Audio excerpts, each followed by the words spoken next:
Welcome to a special edition of Medicine of Meadville. I'm Dwayne Kohler, and I'm joined today by Danielle Fettig. Yes. Welcome back. It's been a while since we talked. I know. One of our favorite things is to meet new doctors here that are in town, so we're going to meet somebody today. Yes, Dr. Katie Warren, our new neurologist. We have had so many new physicians join us these past few years. It's been really exciting for the hospital. Now, I've only just met her in passing, so I'm looking forward to hearing what she has to say. Yes. And she was the host for a big event for CORE, for the Center for Organ Recovery. So I thought those two things made sense to put together today.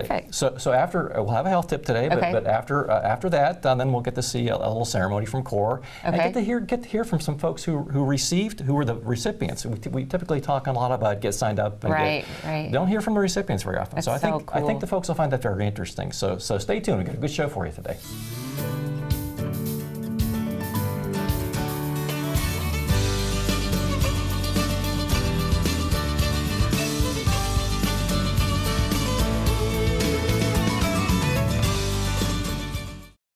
I'm so excited to introduce all of you to our new neurologist, Dr. Katie Warren, who started with us back in October. Thanks so much for being with us today. Thank you for having me. So tell us a little bit about you. People have probably seen you around town. They've seen you around the hospital. Tell us a little bit about your background, where you came from, where you went to school, that kind of thing. Okay. I'm from Fredonia, New York, not too far away. After high school, I went to Allegheny College here in town, so I'm very familiar with the area and excited to be back. After college, I went to grad school in Arizona for a few years, did my master's there.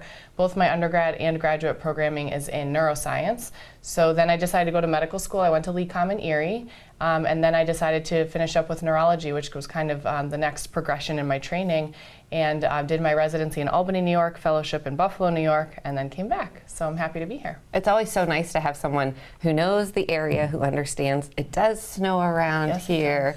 And Allegheny College, we're always excited to have an Allegheny alum back with us. Yeah. So Meadville must have made a good impression on you when you were here. It did. I had fun in college and I had a good education, and the snow doesn't scare me, so I'm happy to be back. That's great, and you have family nearby within a couple hours, so that's nice as well. Definitely. So did you always want to be a neurologist, or how did that happen? I think, like I said, I guess with undergrad and graduate training in neuroscience, it was kind of the most logical next step for me. I wasn't entirely sure about medical school initially, so I did my graduate training. But once I did a little bit of research and realized that wasn't quite the right fit for me, I thought medical school made the right sense for me, and then neurology certainly made sense due to my background training. So what interests you about neurology? Well, I'm fascinated the way the brain works and the puzzle sometimes that it is to put pieces together to understand what kind of disease a patient has. There's a lot of treatment options in neurology. Sometimes it's a bit of trial and error. It's not always clear on the first glance, and I like that challenge and working with patients through lifelong diseases. I would think it would be difficult because in a lot of cases as a physician you can see what's happening to the person. But for neurology, you can't see what's happening in your brain. No, oftentimes you can't. We sometimes can get, imaging of the head like a CAT scan or an MRI that can help guide us. But a lot of it is something you definitely can't see. And it's really understanding the patient's history, their physical exam, and sometimes some other additional data can help, like imaging or labs. But it is definitely a challenge. And it can take, weeks, months, sometimes years to get a diagnosis in neurology. And I'm able to develop a relationship with my patients over the long term, which I really enjoy. Tell us what neurology is. Why would someone go to a neurologist? If someone out there is thinking, oh, okay, maybe this is the right doctor, maybe it's not. Tell us what kind of people you treat. So the most common diseases that we treat in neurology primarily is stroke. That's the big one that we see in the acute setting in the hospital primarily. But other things that I follow patients for as an outpatient are epilepsy, migraines, Alzheimer's disease, other forms of dementia, Parkinson's disease, neuromuscular diseases such as ALS, or also known as Lou Gehrig's disease, and let's see what else. Neuropathy is another common thing that we treat as well. So broad, in general neurology, you're seeing everything, and you brought up stroke. We do have a new service in the hospital for stroke. Tell us a little bit about that. Yeah, so that's called telestroke, and telemedicine in general is a new concept in medicine, well, relatively new, that's really picking up speed. And one thing that's really beneficial with a telemedicine service is that we can have specialists from much larger hospitals with other resources that we don't have available to us here that can provide a service on the spot. And so telestroke is actually being provided through Cleveland Clinic, so a world-renowned hospital, and the service is being provided by stroke-trained physicians. So they are neurologists that did their general neurology training, but then did extra training in stroke. So they have really an extra level of knowledge of the acute treatment and testing and long-term plan for a stroke patient. So we've got them on board, and they'll be helping us with evaluation of patients that are in the emergency department that myself or another neurologist that works at Meadville Medical Center can't be available for right away. It's really interesting because it's something that we've never seen before, and we've done a lot of research with. We have telestroke that's in there, we have tele-ICU, so it's really modern medicine that in Meadville, Pennsylvania, we're really keeping up with the times. Definitely, and again, it's something where we don't have all of the same, the numbers of physicians, the same type of trained physicians, and in a smaller hospital, in a small community, we are all proud to be here and enjoy our community, but at the same time, the smaller hospitals don't have the same resources, so to be able to provide that service to patients is great. Definitely. So as far as stroke, because we talk a lot about stroke and the things that you need to do right away, just give us a brief reminder. We are stroke certified. We want to make sure that anybody knows if they're sitting with someone and they see certain signs, what should they do? Just go through that. Give us a brief recap. So the classic acronym that we think of is called the FAST acronym, so F-A-S-T. F stands for facial droop. So if you notice that someone's their smile is not symmetric or one side of their face is drooping, that can be a sign of stroke. The A stands for arm, which really means that someone's arm is weak, but that certainly could be their leg as well. That's just not part of the acronym. For S is for speech. So if someone's speech becomes slurred or their words don't make sense, which are two distinct problems in neurology, that's something to take notice of as well. And then the T stands for time. So it's really important to notice the time that someone's symptoms began and then to call 911 right away, because we are able to give an acute stroke treatment. It's a clot buster medicine, but only within 3 hours of the onset of symptoms. Gotcha. So it's really important to get the patient to the hospital as soon as possible. And sometimes it's not a stroke, but it's better to eyeball the patient and make sure that we give them the right treatment if they need it. Makes sense. And I think we're really doing a good job. I mean, you hear more and more about it these days.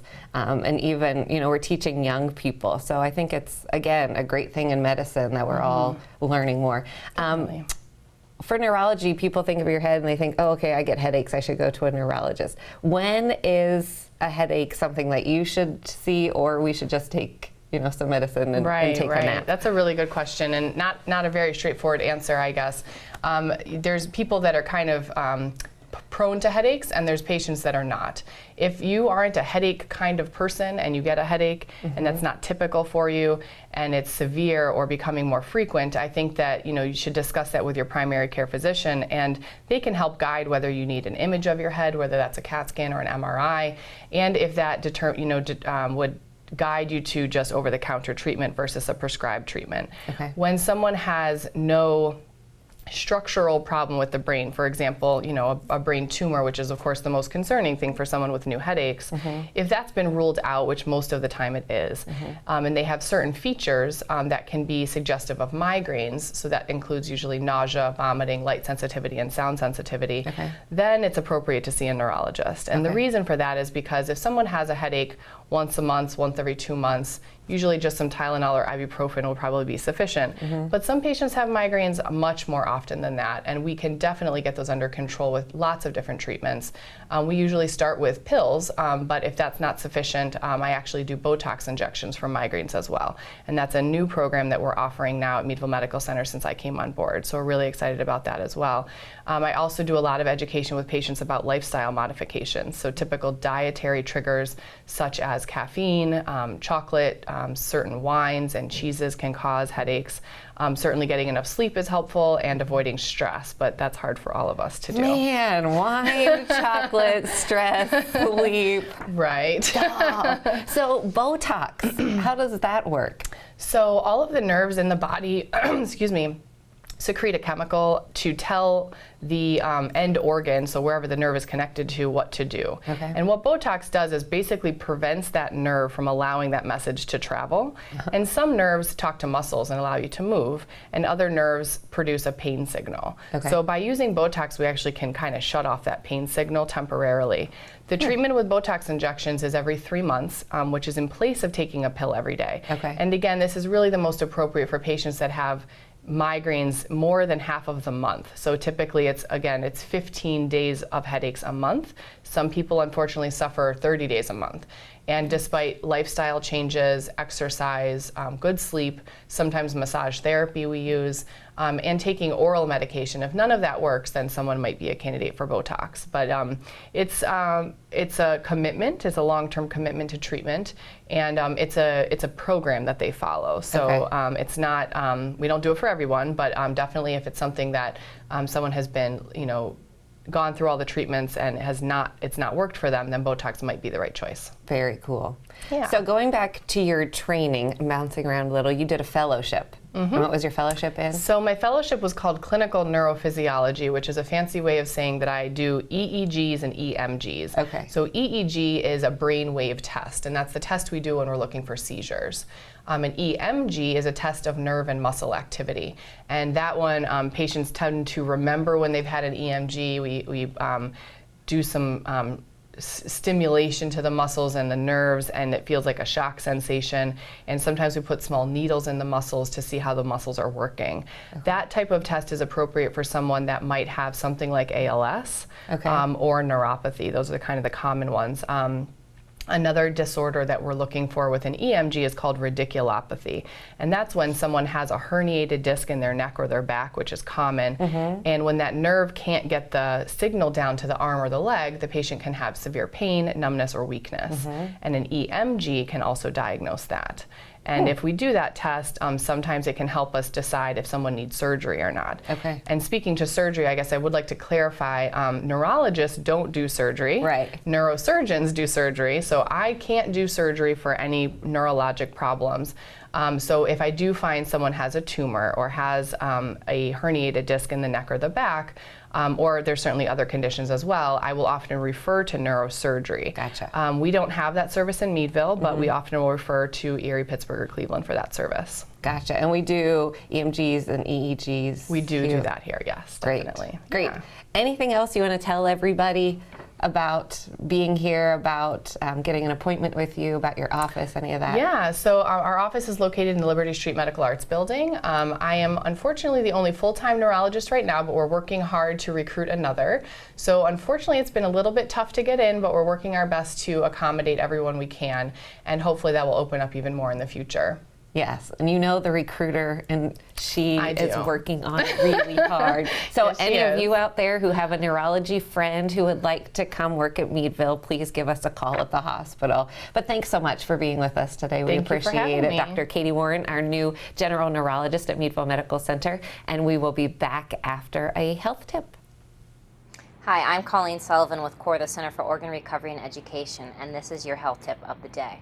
Currently, today, there are over 121,000 people waiting for their life-saving transplant. It's a simple decision to make by checking that box yes on your driver's license. You can provide hope to thousands of those that are waiting for that transplant. Unfortunately, because we don't have enough people checking that box yes, 18 people die every day waiting for that transplant. Check the box yes today, provide hope to thousands, and put it on your driver's license. You don't have to wait till the next time you go to the DMV. You can sign up today at www.donatelifepa.org and make your pledge for life. That was your health tip of the day.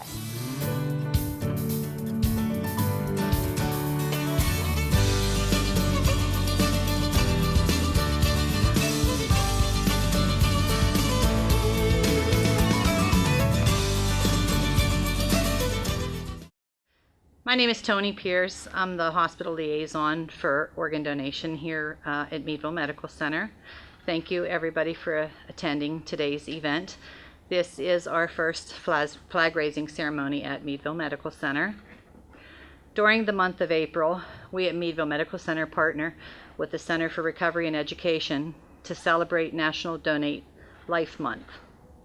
Locally, regionally, and nationally, activities are done to encourage Americans to register to become donors. Today we gather to commemorate those donors and their families for the gift of life. Meadville Medical Center is pleased to work with the Center for Organ Recovery and Education to offer this service to our patients and the community. There are more than 121,000 patients on the national waiting list for an organ transplant, and 8,500 of them are from Pennsylvania.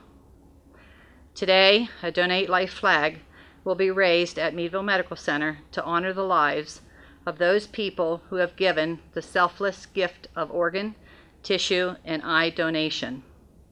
This flag will fly to honor organ, tissue, and eye donors.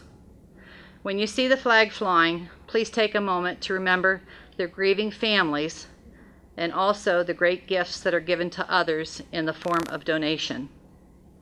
Each person in our community can help reduce the number of those waiting for organs by becoming registered organ, tissue, and eye donors. Once again, thank you very much for everybody that came. Assisting with our flag presentation is Troop 220 from Harmonsburg, PA. Scoutmaster Jamie Fletcher, Scouts Kyler Littlefield, James Laham. They will now fold the flag, which will be placed on the flagpole at the end of the ceremony. Thank you.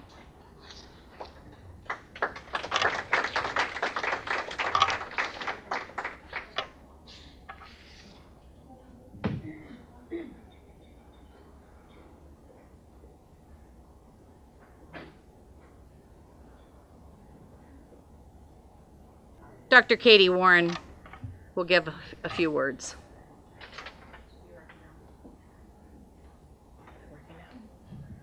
Hello everyone, thank you for coming today. Welcome to Meadville Medical Center. As she said, I'm Dr. Katie Warren. I'm the neurologist here at Meadville Medical Center, and I'm a member of our core committee as well as involved in examining patients when they are at the end of life and have an opportunity to donate organs.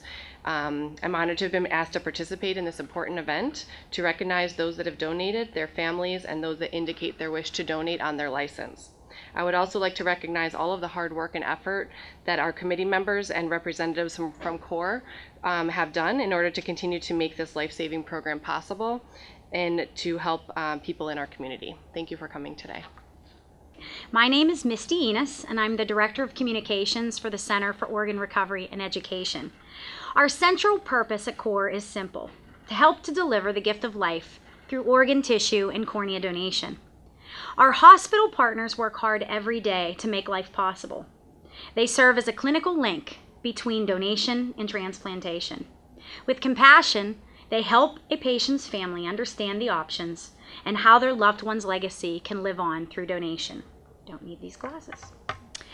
You all play a critical role in achieving our mission. We are proud to share that in 2015, Meadville Medical Center had 7 tissue donors and 9 cornea donors. Many lives were enhanced thanks to your efforts and the selfless decision made by a donor to give the gift of life. On behalf of CORE, I'd like to thank Meadville Medical Center leadership and staff for their continued commitment and dedication and for being true advocates for organ, tissue, and cornea donation. While our efforts together are ongoing year-round, each April we observe National Donate Life Month. It's an entire month when we push to educate about the importance of registering as a donor, and we count on you to help us with that push. It's a time when we take pause to celebrate the lives saved and enhanced through donation, like little Faith here. How can you look at that sweet little girl and not know that donation is so very impactful and important? And to our donor family that's here, we have a donor family here today, thank you so much for your selfless gift, because without donors, there aren't recipients and there aren't lives saved. So we thank you for that. Each year, Donate Life America develops a theme for National Donate Life Month. This year, the sunflower was chosen. Sunflowers' bright colors and dignified stature evoke feelings of optimism, warmth, and cheerfulness. But take a closer look at the sunflower, and you will notice that one sunflower's face contains as many as 2,000 little seeds. With these, it has the potential to create a whole new field of sunflowers. National Donate Life Month makes a special time of year for us to energize our staff and our volunteers, but also the general public, and to inspire them to become donors. It's about inspiring people to say yes to donation. We also want to bring to people's attention living donation. You can actually save a life today through living kidney and liver donation. We ask that you get the awareness about living donation and talk to your families about it, because you have the ability to save life now.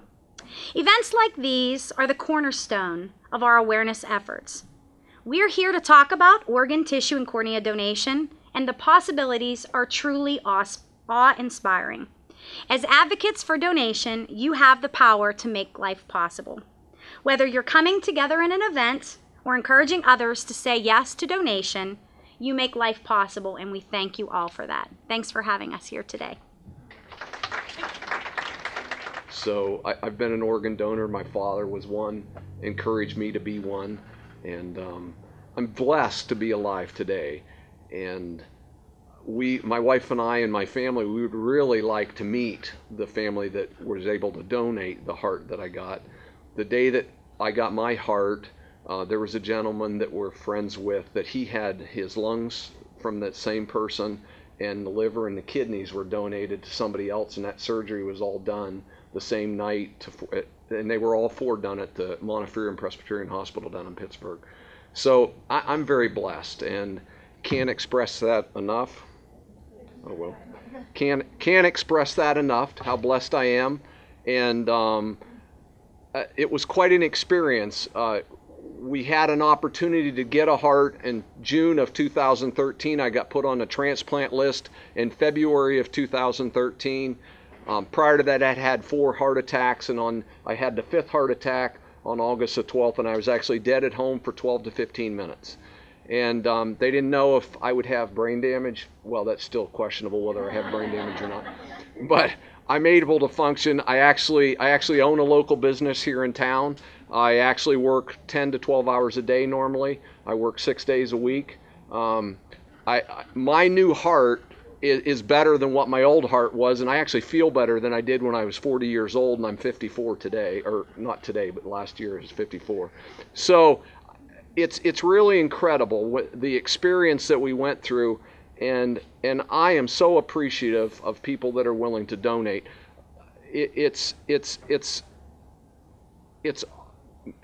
I don't have words to express how truly grateful I am for the life that I have, and it's only because other people are willing to sacrifice the donation process and the families and the trouble that is. I can't imagine having to deal with that.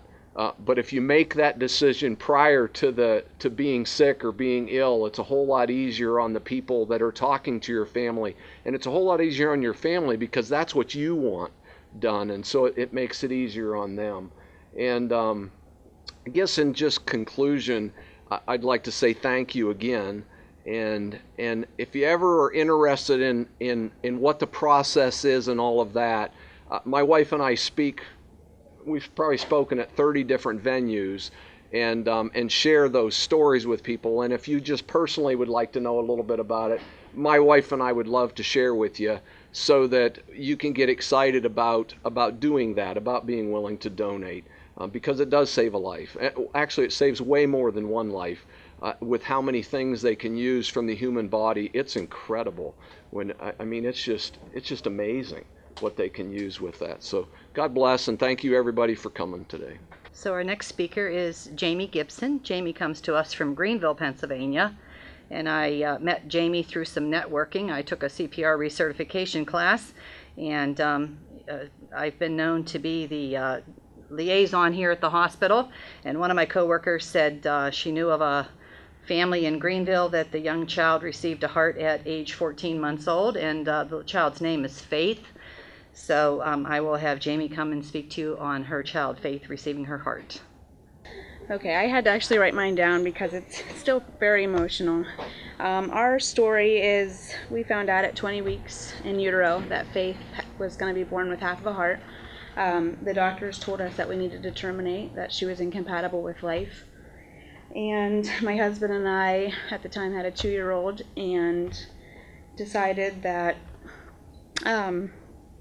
if we were to have her 24 hours, all we wanted her to know was love.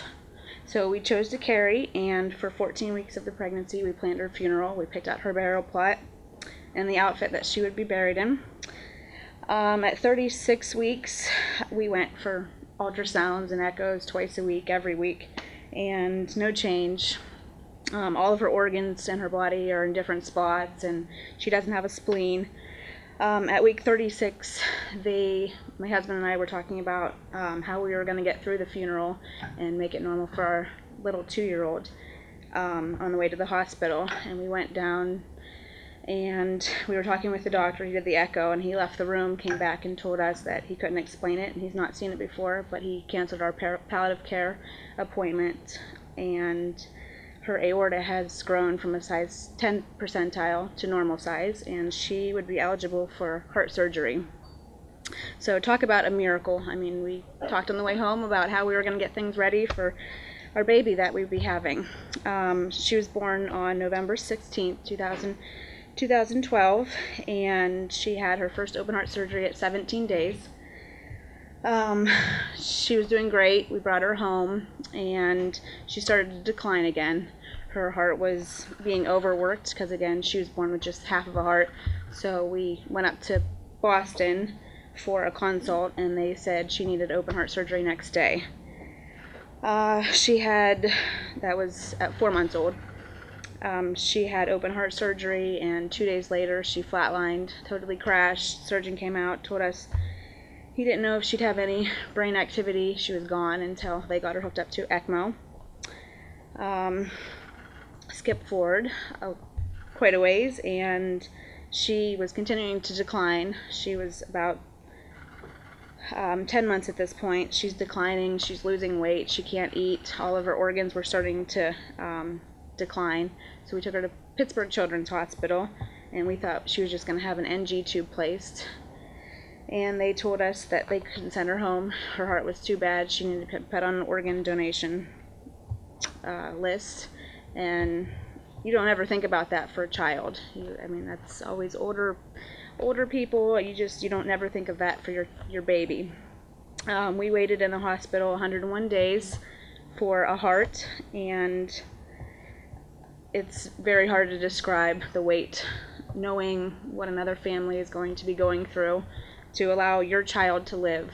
She had a stroke 4 days after her birthday, paralyzed her right side. She was taken off the transplant list twice because they said she was too sick to receive a heart. On January 25th, we received a call at 4:00 a.m. They said they had found a perfect heart for Faith, and as soon as she had the surgery, I walked into the room. Before surgery, she was totally blue. She couldn't sit up anymore. She had no energy. She couldn't keep any food down. She would get sick because all of her organs were shutting down. And as soon as I saw her after transplant, she was pink, and she had a smile, and her cheeks were all pink. I had never seen my baby pink. She had always been blue.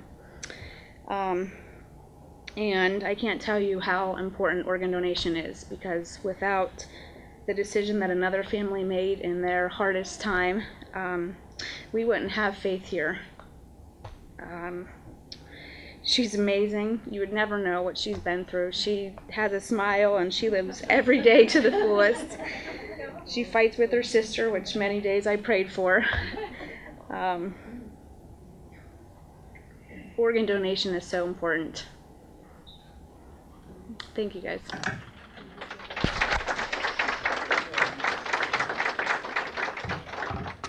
I said in Harrisburg when I spoke, if this hasn't moved you, you're dead. You're moral and ethically dead, because these stories are just very compelling. Alyssa McQuillan is the professional service liaison with CORE, and she's going to come and do some closing remarks. Thank you all for being here today. A special thanks to Jeff and Jamie for sharing your connection. I think it's really important that the hospital staff and community know the importance of donation. It's really important that everyone knows the facts and makes that decision to put it on your license so more people can be saved through that opportunity. As many people have said, over 121,000 people are waiting for a life-saving organ transplant. Unfortunately, that number continues to rise. So the biggest thing, if you can take away from today, is if you haven't made the decision to make a pledge for life, please go on to core.org or go to your local DMV and make that decision. Think of Jamie, think of Jeff and Faith, and know that when you make that decision, you're going to change the lives of so many people. We really appreciate the partnership from Meadville Medical Center. We have a really big support group here, and we thank everyone for coming today. We also just want to recognize all of our donors and their families, and I would like all of us to just take a moment to have a moment of silence before we conclude.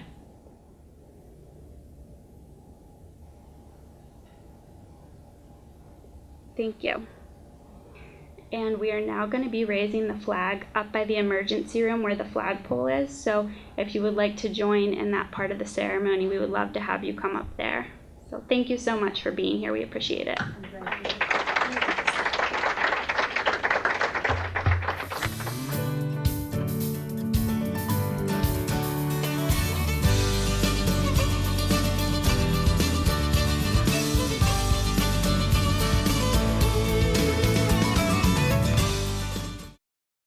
Danielle, great job with your interview with Thanks Dr. so Warren. I much. was a fly on the wall. I enjoyed that very much, and she's great. Oh, I've enjoyed her so much, and she's from here. She's from Allegheny College. She gets our culture, so it's refreshing to have someone like that. Well, we're lucky to have her here. Yes, definitely.